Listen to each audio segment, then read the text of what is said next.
नामो अरिहंताण, नामो सिद्धाणं, नामो आयर्याणं, नामो उवज्झायाणं, नामो लोए सब्बसाहूणं, येषु पंच नमोकारो सब्ब पापनाशनो मंगलाणं च सब्बेषु परमं हवै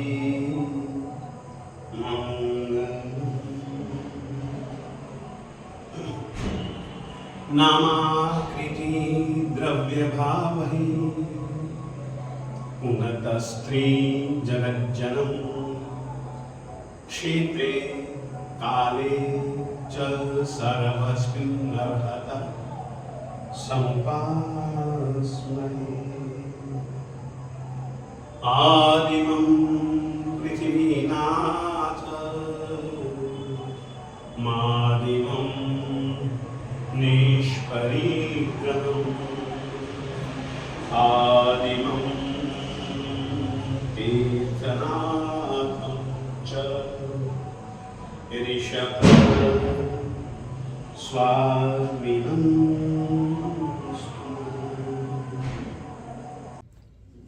वक्तुं गुणान् गुणसमुद्र शशांक कान्तान्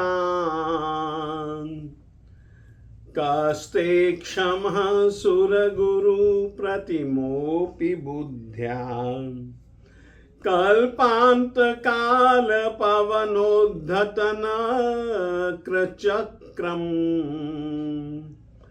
को वा तरितुमलमम्बुनिधिं भुजाभ्याम्।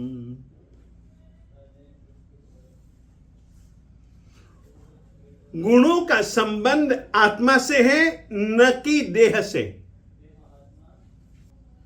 आत्मा दो प्रकार की होती है, शुद्ध और अशुद्ध, मुक्त और अमुक्त, बद्ध और मुक्त, संसारी और मुक्त। जो मुक्त आत्मा है या फिर अरिहंत की या केवली की आत्मा है, वह गुण समुद्र है। आत्मा के साथ जुड़ा हुआ जो अवगुण नाम का तत्व है, वो जब पूर्ण रूपेण दूर हो जाता है तो आत्मा जो कि कभी अवगुणी था वो पूर्ण रूपेण गुणी बन जाता है।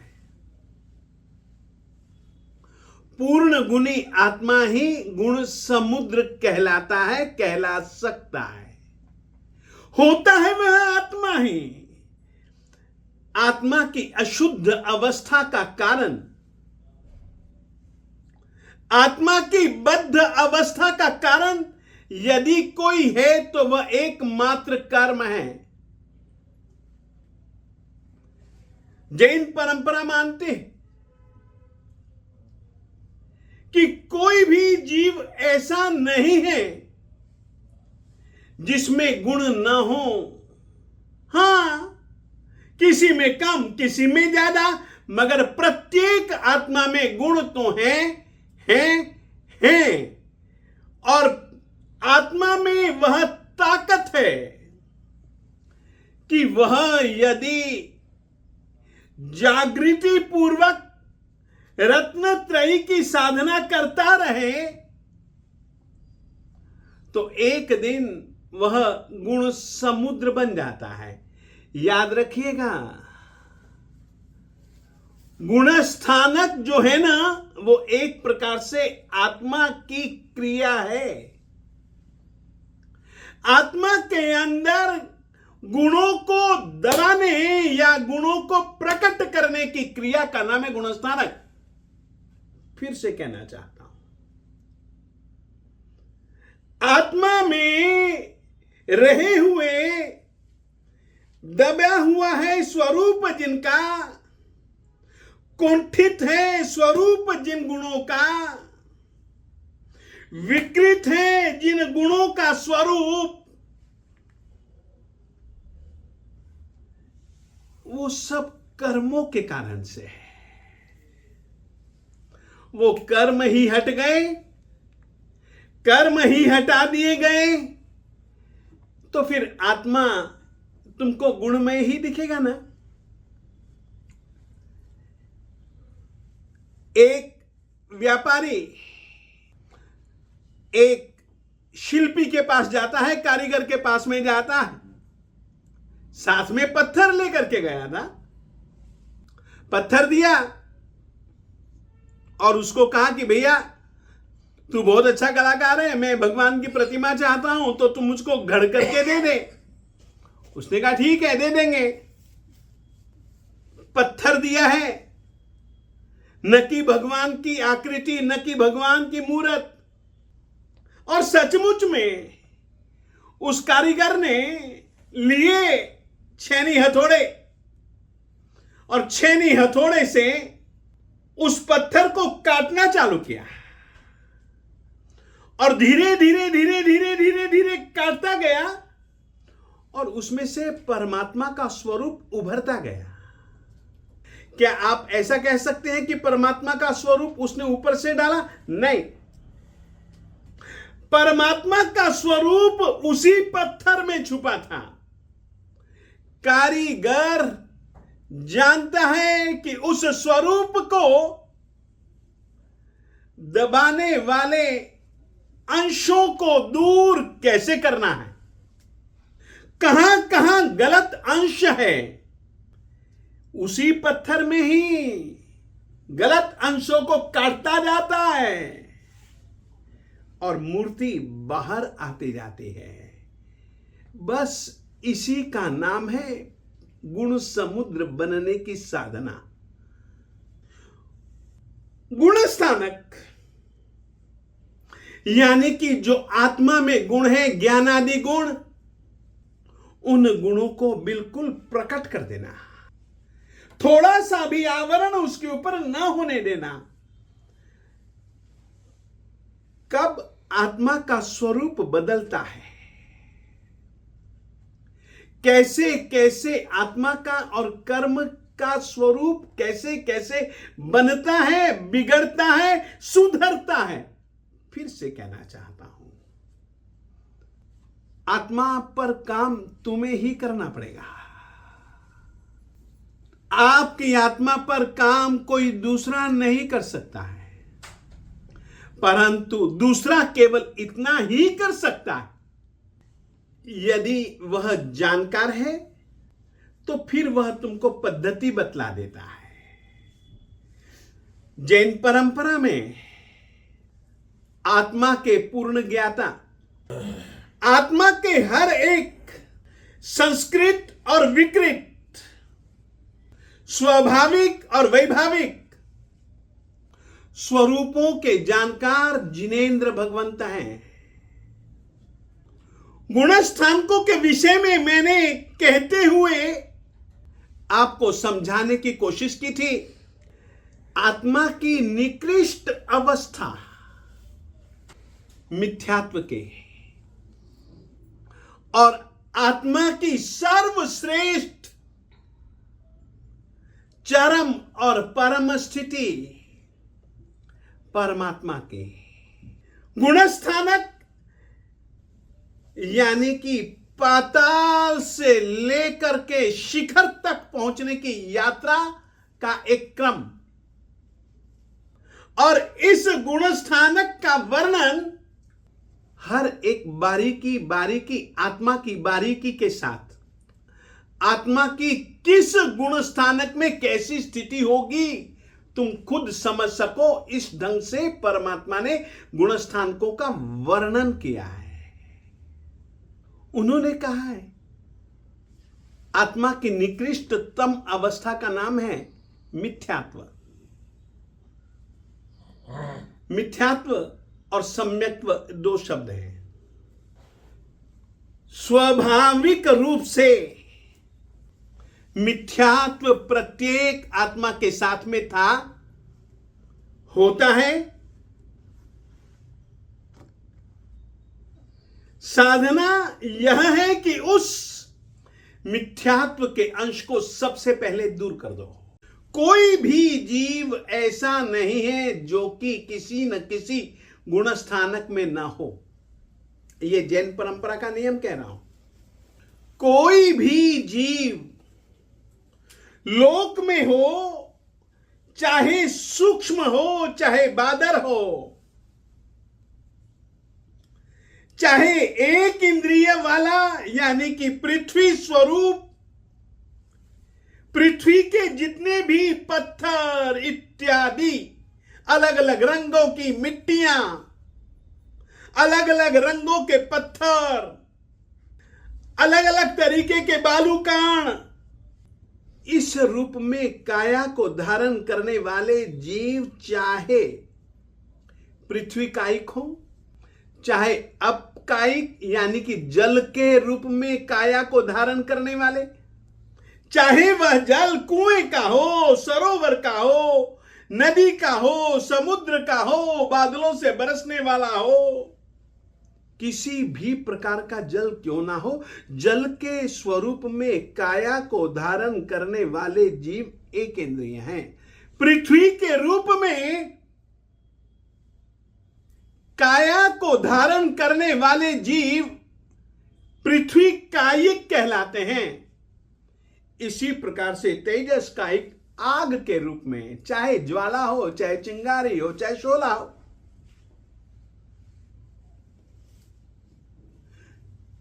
किसी भी रूप में आग क्यों ना हो, आग के रूप में काया को धारण करने वाले जीव तेजस कायिक एक इंद्रिय होते हैं। ऐसे ही वायु कायिक, ऐसे ही वानस्पति कायिक। ये सूक्ष्म हो या बादर हो, दिख सकते हो या न दिख सकते हो, ऐसे ही द्विंद्रिय, दो इंद्रिय वाले, ऐसे ही त्रिंद्रिय, तीन इंद्रिय वाले, ऐसे ही चौर इंद्रिय, चार इंद्रिय वाले जितने भी जीव होते हैं, वो सभी के सभी नियमा मिथ्यात्वी ही होते हैं। एक नियम, गुण स्थानकों की यात्रा करने वाले मात्र पंचेंद्रिय जीव ही होते हैं। पंचेंद्रिय जीवों में से भी जो एक, जिन जीवों को हम असंगी पंचेंद्रिय कहते हैं,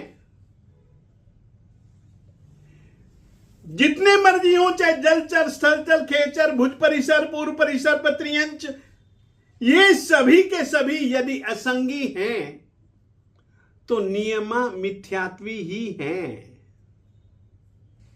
जो संगी हैं उन जीवों की आत्मा में, उन जीवों के मन में वह शक्ति है कि वे गुणों की सीढ़ियों पर चढ़ उतर कर सकते हैं। फिर से कहना चाहता हूं, गुण सोपानों पर चढ़ने वाले मात्र पंचेंद्रिय, और पंचेंद्रिय में भी संगी, पंचेंद्रिय संगी देवता भी होते हैं, नारकी भी होते हैं, त्रियंच भी होते हैं। ये 14 के 14 गुण स्थानकों की यात्रा नहीं कर सकते। ज्यादा से ज्यादा से ज्यादा से ज्यादा से ज्यादा अगर ऊपर जाएंगे, गुण स्थानकों की यात्रा करते करते करते करते ऊर्ध्व आरोहण करेंगे, तो ज्यादा से ज्यादा चौथे या पांचवें तक वो भी संगीत त्रियंश।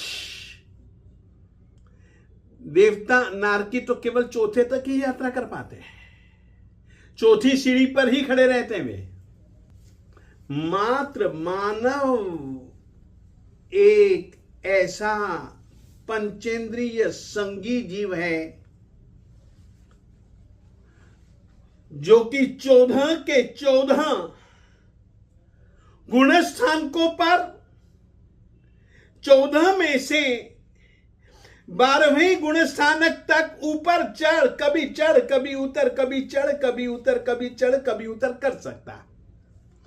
मगर यदि वह 13वें में पहुंच गया तो फिर वह चढ़ता ही चढ़ता है, नीचे नहीं आता है। यह एक निश्चित नियम है। तो याद रखो, मानव भव की कीमत इसीलिए कि वो ही चाहे तो गुण समुद्र बन सकता है। वो ही अपनी आत्मा को, अपने आत्मिक गुणों को, अपनी आत्मिक शक्तियों को, जितने भी आवृत करने वाले आवारक कर्म हैं, विकृत करने वाले उसके स्वरूप को जितने भी कर्म हैं, उनको वह दूर कर सकता है, निश्चित दूर कर सकता है। मानव के सिवाय और किसी के लिए यह गुणस्थानकों का क्रम नहीं है। जानकारी कोई भी रख सकता है गुणस्थानकों के क्रमों की, वो एक अलग बात है। जानकारी एक अलग बात है और उन पर चढ़ना उतरना एक अलग बात है। एक बात कह देना चाहता हूं, जीवों की ज्ञान शक्ति आज की तारीख में तुम देख सकते हो। कक्षा होती है, कक्षा में 100 विद्यार्थी होते हैं, 100 विद्यार्थियों को पढ़ाने वाला एक ही मास्टर होता है। एक ही पीरियड में वह सभी के सभी विद्यार्थियों को समान रूप से पाठ दे रहा होता है, पाठ समझा रहा होता है। अब 100 के 100 विद्यार्थी क्या एक समान समझते हैं? नहीं। सबकी समझ शक्ति, सबकी ज्ञान शक्ति, कोई जल्दी से समझ जाता है, कोई देरी से समझता है। ये जो ज्ञान शक्ति है ना, ये ज्ञान शक्ति में जो घटोत्तरी और बढ़ोतरी, और आप लोग देखते नहीं हो क्या, एक ही आदमी की ज्ञान शक्ति कभी मंद होती है तो कभी तीव्र हो जाती। ये क्या पचड़ा है? एक आदमी कभी सीधा समझता है, कभी उल्टा समझता है। ये सब क्या है? ये आत्मा का ज्ञान गुण है। सीधा समझना ये गुण है, उल्टा समझना ये अवगुण है। अवगुणों का राजा अगर कोई है तो मिथ्यात्व है, गुणों का राजा अगर कोई है तो वो समकित है। एक बात कहना चाहता हूं, गुणस्थानकों की यात्रा यदि करनी ही है ना, तो गुणस्थानकों की यात्रा में केवल 2 बातें ही हैं, बस, ज्यादा बातें नहीं है। एक का नाम है दर्शन शक्ति और दूसरी चीज है चारित्र शक्ति। रास्ता पता लग जाए, सही रास्ते की जानकारी हो जाए, रास्ते की जानकारी होने पर रास्ते पर खड़े रहने से मंजिल नहीं मिलती है, चलना पड़ता है। ये चारित्र शक्ति है। केवल देखते रहने से कभी कुछ होता है क्या? सही रास्ते को देख लेना एक बहुत बड़ा कदम है मंजिल को पा लेने तक का। फिर से कहना चाहता हूं, सही रास्ते को पकड़ लेना, इस चीज की जानकारी हो जाना, यही रास्ता है। इस तरीके की गहरी श्रद्धा हो जाना, यह एक अलग चीज है। और गहरी श्रद्धा के बाद में उस रास्ते पर मजबूती से कदम बढ़ाना। यदि कोई तुमको फिर बीच में गलत बताने वाला भी आ जाए, उसकी बात के ऊपर भरोसा न करना, ये एक अलग कार्य है। सम्यक दर्शन और सम्यक चारित्र।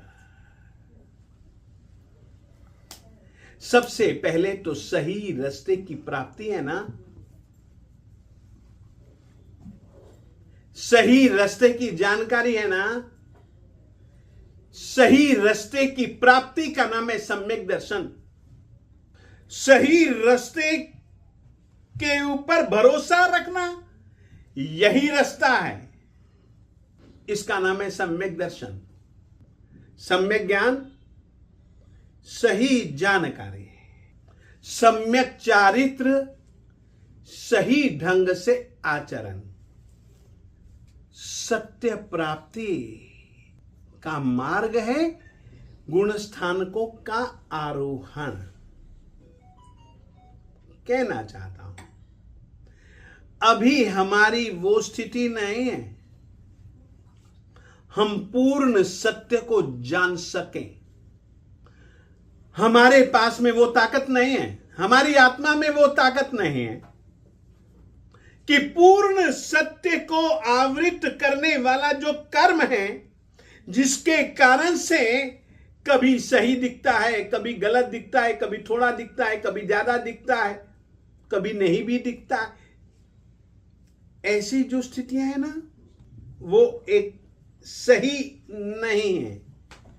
सम्यक दर्शन का अर्थ है बिल्कुल सही सत्य सत्य सत्य को देख लेना, सत्य को जान लेना। सम्यक ज्ञान, सत्य को पाने के लिए सही आचरण करना, वो सम्यक चारित्र है। और आपसे कहना चाहता हूं, सभी जन सत्य को नहीं पा सकते। जिन्होंने सत्य को पाया, जिन्होंने सत्य को जाना, जिन्होंने सत्य की अनुभूति प्रतीति की, उसको हम कहते हैं सर्वज्ञ, उसको हम कहते हैं केवली। इसीलिए हम यह सीधी सादी भाषा में कहते हैं, केवली परमात्मा ने जो कहा उस पर श्रद्धा। सम्यक दर्शन है, उसमें न्यूनाधिकता नहीं, उसमें विपर्यास यानी कि विपरीतता नहीं। जो कहा, जैसा कहा वैसे का वैसा, उसी पर श्रद्धा, ये सम्यक दर्शन है। यहीं से चालू होती है यात्रा। परंतु मिथ्यात्व हो चाहे समकित हो, चरम विकास की स्थिति क्यों ना हो और एकदम अधमता की स्थिति क्यों ना हो, सभी की सभी स्थितियों का वर्णन जान करके जीव मात्र के हित के लिए, कल्याण के लिए, जैसे मैंने जाना वैसे तुम भी जान सकते हो, जैसे मैंने पाया वैसे तुम भी पा सकते हो। मगर तुम प्रयास ऐसा ऐसा ऐसा ऐसा ऐसा ऐसा करो। इस तरीके से जिन्होंने हमारी आत्मा का कल्याण मित्र बन करके हमारे कल्याण के लिए जो मार्ग बतलाया, उस मार्ग पर पूर्ण रूपेण श्रद्धा, परमात्मा के द्वारा बतलाए गए तत्वों पर श्रद्धा, तत्वार्थ श्रद्धानम सम्यक दर्शनम। परमात्मा के द्वारा बताया गया जो तत्वार्थ है उस पर अटल श्रद्धा रखनी, इसका नाम है सम्यक दर्शन। परमात्मा ने केवल ज्ञान की प्राप्ति के बाद, यानी कि ज्ञान गुण को, दर्शन गुण को आवृत करने वाले आवारक कर्मों का क्षय कर देने के बाद, जिस आत्मा में तीनों लोक की प्रत्येक प्रत्येक प्रत्येक द्रव्य के पर्याय की, त्रैकालिक पर्याय और तीनों लोकों में जितने भी पदार्थ हैं उनकी सभी पर्यायों को, वर्तमानकालीन, भूतकालीन, भविष्यकालीन पर्यायों को जिन्होंने जाना उसका नाम है केवली। वे कभी भी मिथ्या संभाषण नहीं करते, नहीं करते, नहीं करते। मिथ्या संभाषण का मतलब ही केवल इतना होता है, जिसका जो स्वरूप है उस रीति से न कहना, उस रीति से न देख पाना, यह मिथ्यात्व है।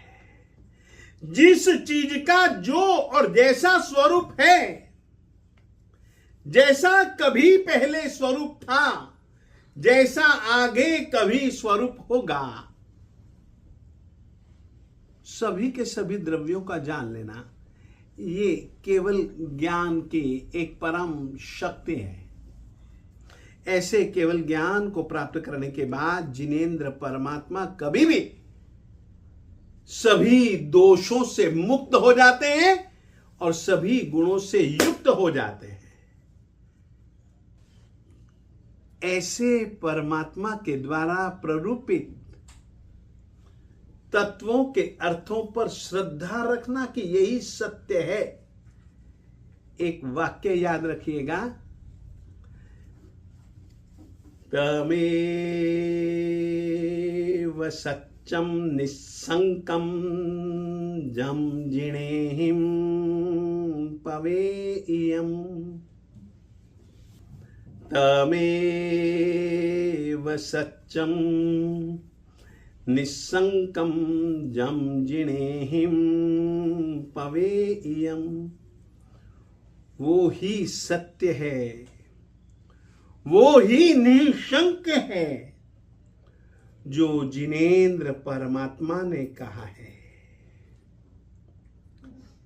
ये श्रद्धा और उन्होंने क्या कहा, कैसे कहा, कैसा स्वरूप बतलाया, उसकी जानकारी, सम्यक ज्ञान, और उस श्रद्धा और ज्ञान के सहारे परमात्मा के द्वारा बताए गए मार्ग पर चल देना सम्यक चारित्र है। याद रखिएगा, गुण समुद्र बनने के लिए सम्यक दर्शन की पहली जरूरत है, पहली जरूरत है, पहली सीढ़ी ही वही है। सबसे पहली सीढ़ी गुणस्थानकों में मिथ्यात्व, क्योंकि प्रत्येक जीवात्मा ऐसी स्थिति में से ही निकलता है, तब जाकर के सतत जागृति पूर्वक साधना करता हुआ, कर्म क्षय की साधना करता हुआ, या यूं ही कर्मों की स्थितियों का कम ज्यादा होते होते होते होते होते होते भी ऐसी स्थिति को पाया जाता है। सम्यक दर्शन की प्राप्ति कैसे, और मिथ्यात्व और सम्यक्त्व में कर्मों की कैसी स्थिति, याद रखिए, आत्मा की जितनी भी स्थितियां बनती हैं, बिगड़ती हैं, संवरती हैं, उन सब के पीछे अगर किसी का खेल है तो वह कर्मों का खेल है। कर्मों की 4 स्थितियां होती हैं, बंध,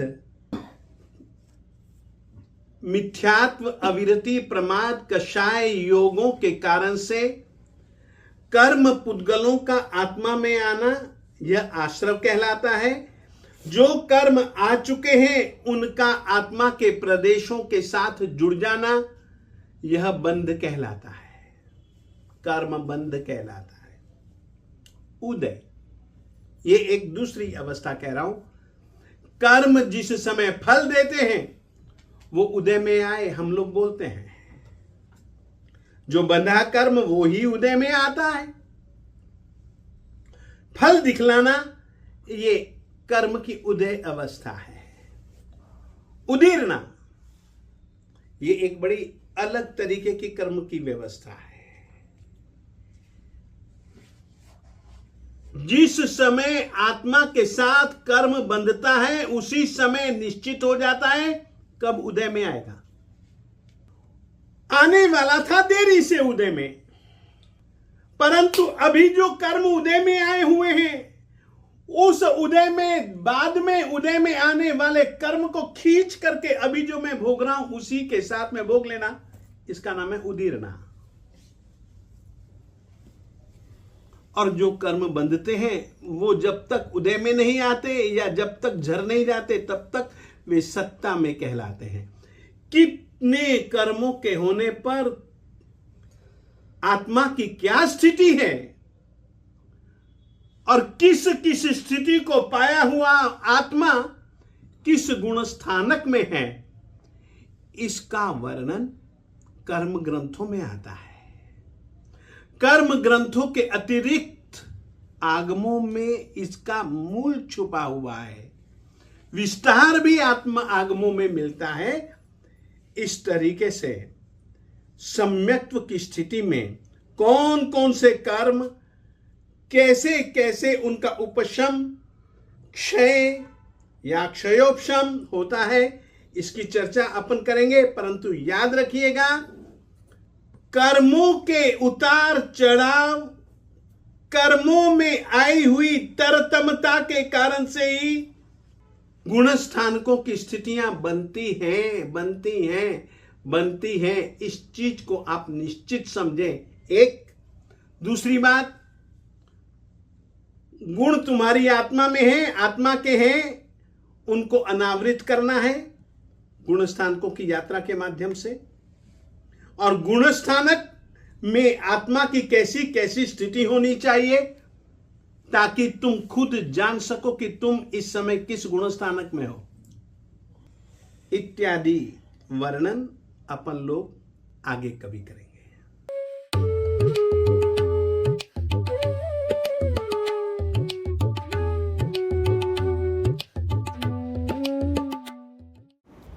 तू मेरे मन में, तू मेरे दिल में, नाम रटूं पल पल में हो जिन जी। तू मेरे मन में, तू मेरे दिल में, अजित नाथ सब भय को जीती। नाम अजित लियो धार सयल में। तू मेरे मन में, तू मेरे दिल में, द्वादश तरणी समतणु दीपे, रूप अनुपम भामंडल में। तू मेरे मन में, तू मेरे दिल में, अनंत गुनी प्रभु अनंत बली तुम। आत्म रूप न आवे अकल में। तू मेरे मन में, तू मेरे दिल में, जब आवे चिद रूप अकल में, वो भी होवे तब तुमरी शकल में।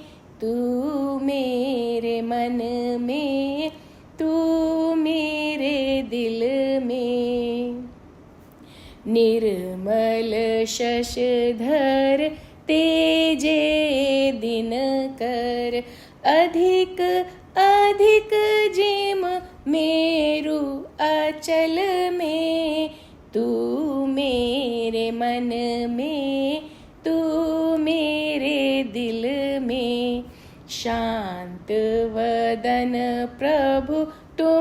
दर्शन से। मोद होवे शशि निकसे बादल में, तू मेरे मन में, तू मेरे दिल में। तुम मूर्ति मुझ मन के मेरा, फोटो समस्थिर एक विपल में। तू मेरे मन में, तू मेरे दिल में। आत्म लक्ष्मी निज गुण पावे, वल्लभ नर भव हर्ष सफल में। तू मेरे दिल में, तू मेरे दिल में। बगवाड़ा मंडन प्रभु नामे, आनंद मंगल संग अखिल में। तू मेरे मन में, तू मेरे दिल में। नाम रटूं पल पल में हो जिन जी, तू मेरे मन में, तू मेरे दिल में। शिवमस्तु सर्वजगतः, परहित निरता भवन्तु भूतगणाः। दोषाः प्रयान्तु नाशम्, सर्वत्र सुखी भवतु लोकः। सर्वमङ्गलमाङ्गल्यं सर्वकल्याणकारणं, प्रधानं सर्वधर्माणां, जैनं जयति।